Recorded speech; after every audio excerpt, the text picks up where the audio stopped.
In 2015, the beloved Ultimate Comics universe met its final end, but as anyone can tell you, sometimes endings are beginnings too. Will Marvel Earth 610 ride again? Perhaps not in the way you expected. What'll happen next? Well, let's hop into the pages of Ultimate Invasion issue number 1, a brand new 4-part miniseries courtesy of Jonathan Hickman, and find out together. So then, as we join the book, we are 2 months in the past from when, well, whenever now is currently in the Marvel universe. Basically, this is an easy way for Hickman to hand-wave away explaining why some stuff in this story doesn't 100% match stuff that's happening in other books right now. We meet a group of heavily armed masked assailants who lead an assault on something called the Blackguard building, not to be confused with Jason Aaron's Project Blackguard. This one has way more A's. If you're like me, you'll probably notice right away that there's something kind of fishy and off about all of these heist perpetrators. For one, they don't exactly seem that smart, yet the gear they're using seems incredibly high-tech, maybe even otherworldly. They've got sonic emitters, shield generators, black hole grenades. The other big noticeable thing about this motley crew is that no one actually seems to be in charge of this heist, and no one actually seems to know what they're stealing. Oh, they think it's money, and they think they're all gonna get 10 million apiece. And that their prize is hidden behind a subterranean door with the access code 610. Yes, that's right, as in the old Ultimate Universe designation. It's in this vault they find no money, but what they do find is the Maker, aka the evil Reed Richards of the former Ultimate Universe and one of the few survivors of that dead Earth. Now I know what you're saying, hey, what's the Maker doing here? Didn't Donny Cates actually send him back to the old Ultimate Universe at the end of his Venom run? Yes, but also we'll talk about that at the end because I have some theories. Maker, as you probably already guessed, was the one who masterminded this escape attempt. In truth, he actually probably could have left whenever he wanted, but it wasn't just about escaping, it was also about making it look to his captors like he was still exactly where he was supposed to be. And so to pull this off, Maker used his big science brain to break down all of the different prison psychiatrists that had been assigned to him since his incarceration here, and those psychiatrists in turn reached out to this heist crew. But they're not just any heist crew, you see. They were all extensively vetted and profiled for their genetic markers. Why? Well, because the Maker planned to Frankenstein them together into some sort of horrifying living skin doll so that he could escape and run free while it still looked like he was in his cell. Flash forward from there, and it's actually this world's Reed Richards as well as Black Panther that come to sift through the wreckage of this place. Turns out Blackguard was secret even to the superhero community. And if you actually have the means to keep a secret from Mr. Fantastic and T'Challa, then chances are you're probably hiding something pretty dark and pretty dirty. As we learn, this Blackguard prison was actually part of a much bigger damage control node. Isn't it funny how damage control has basically stepped up and done all the stuff that S.H.I.E.L.D. used to do? It doesn't take our heroes very long to find the vault that everyone was so interested in. Naturally, Reed is shocked and horrified to see a version of himself in this cell, and even more so when that Reed turns into goo. Obviously, a caper this weird and this macabre has the Maker written all over it, but unfortunately by now, wheels are already in motion. A week later, the Maker actually sneaks into the Baxter building disguised as Reed himself. Yes, Franklin Richards probably could have stopped him, but he was playing a video game. Come on, he's a young boy, we all been there. As we soon learn from the assembled Marvel Illuminati, breaking into the Baxter building was just one of many stops the Maker has been making recently. It seems that the evil alternate Reed has his eyes on such hot-ticket items like Terrigen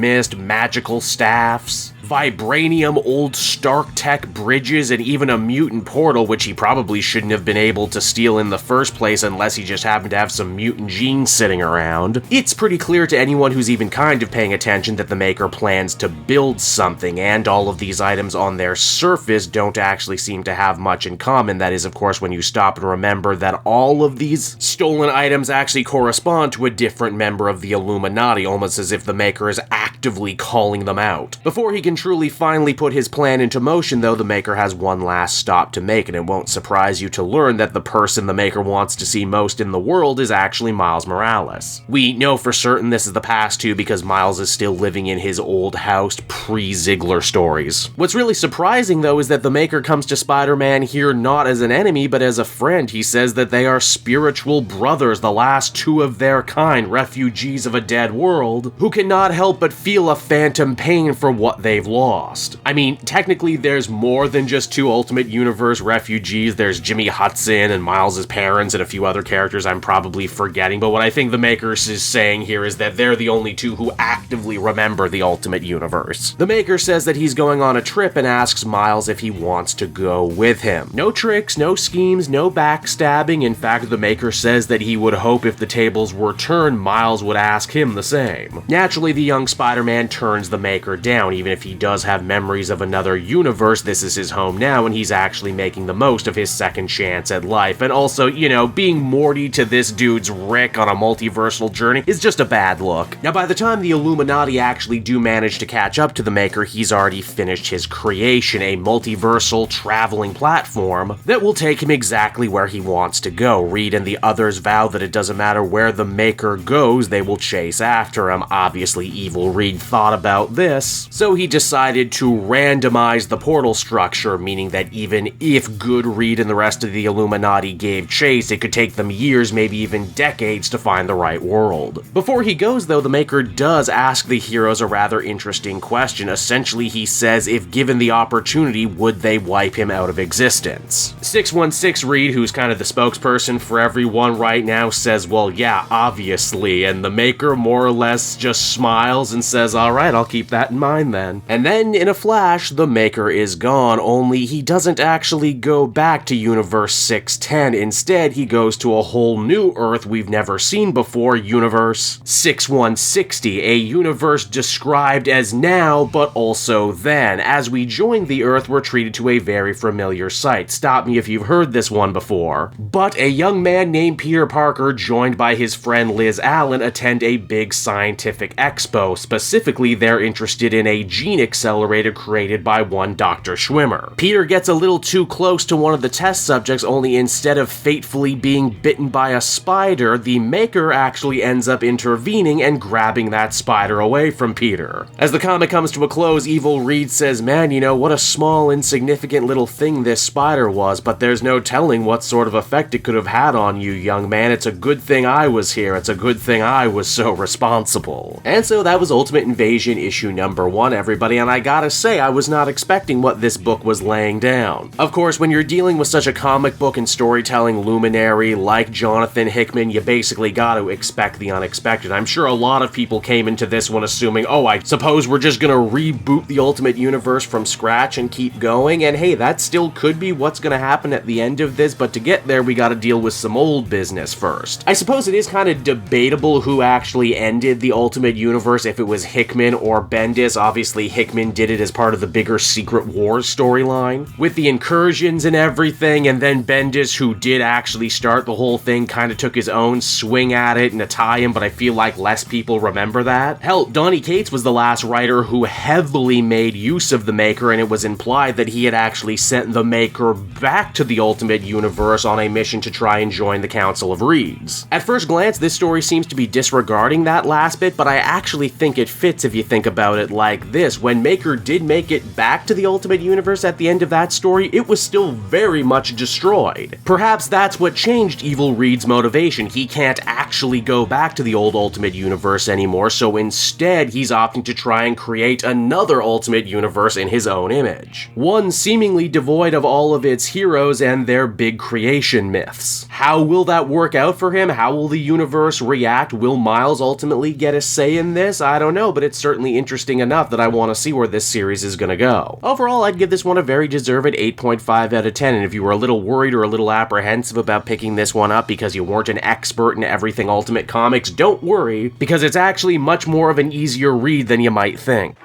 Hey there everyone, it's your pal Cape Joel again, and if you're seeing my face right now, that means you watched to the end of the video, and I'll always be grateful for that. Retention helps in this crazy YouTube game, and so does becoming a patron. If you head on down to the description, you can find a link to my Patreon page. Recently just redid all the tiers, a lot of cool stuff offering up there, exclusive commentaries, exclusive polls, behind the scenes concept art for Capes and Quest. That's the brand new D&D show I've started soon. Never been a better time to become a patron. You can become a patron for as little as $1 a month and help the channel grow and, help me continue to deliver content like what you just saw. So I want to thank you all, and I will see you again next time. Bye-bye.